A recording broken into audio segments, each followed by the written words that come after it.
Today I'm on the job, I'm on location. Anyhow, so you boat owners, this is directed to you, a little do-it-yourself stuff. What I have is an electric boat. You may call that a glorified bathtub with an electric motor, but guess what? For the lake, it's appropriate. This is all they allow. So if you got a big motor yacht, fishing troller, high performance speedboat, anyhow, it doesn't matter. It's called gel coat. Not fiberglass, but gel coat. Why? Because gel coat is the outer surface that you're dealing with. Fiberglass is the cloth, fiberglass cloth that's underneath that the boat is constructed with. It's literally just like your bathtub. Point is it oxidizes. Gel coat is very unstable.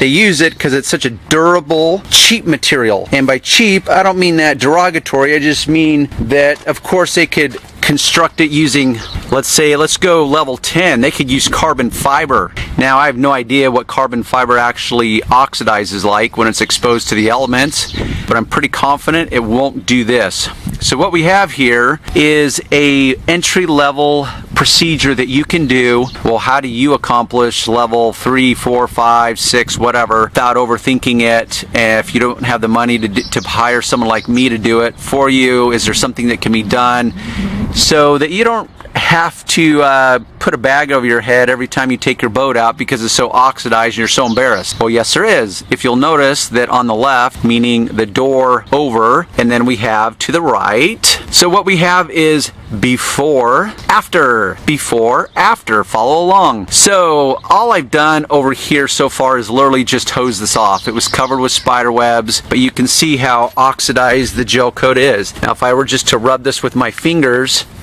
it would literally start to, not that it restores the shine, but what I'm doing is using the dead layer of gel coat to act as a compound or as a polish in between my finger and the surface. And because I'm applying pressure, which creates friction, it's removing this dead layer of oxidation. So while I'm not advocating that you go around your boat with your index finger and rub your boat shinier, I'm just demonstrating a point. What I will do, I have, because I want to be environmentally friendly, anyhow, but what I am using is Simple Green, which basically is available almost anywhere. If you're not familiar with it, I'd be very surprised. It's been around for decades. It's biodegradable, non-toxic. You could literally drink it and bathe in it and live. So I want to be friendly to the lake and all the little fishies in the lake. Got my sprayer,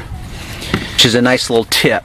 Instead of having a squeeze trigger sprayer, I put my solution in here, and this solution, because I'm trying to cut the oxidation off, is really just diluted down 1 part concentrate to 1 part water. You know, this is a concentrate, so you can dilute it down based on what you're working with. In this case, what I'm working with is some heavy duty oxidation, so I simply spray it and scrub it with, what is this?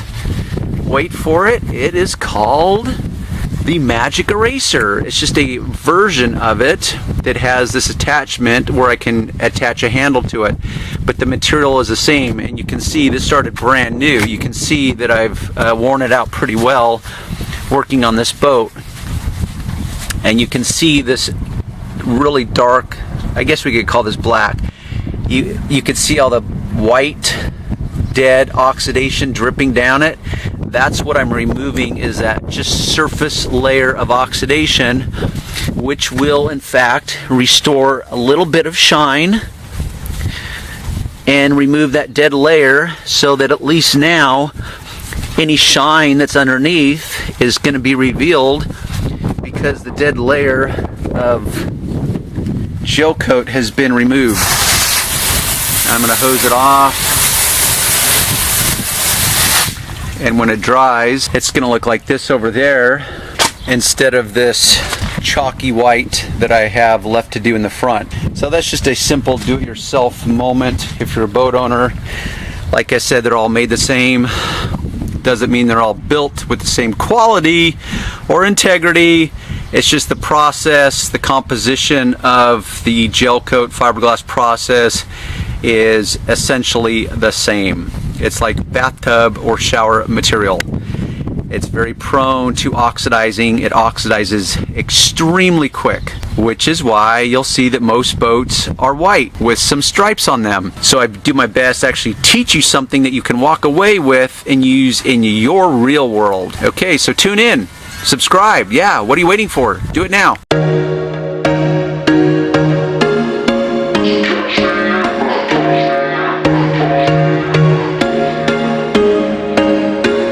There was once a day that I would pray for you. I'd go and misbehave just so you'd notice too. Sneaking looks up and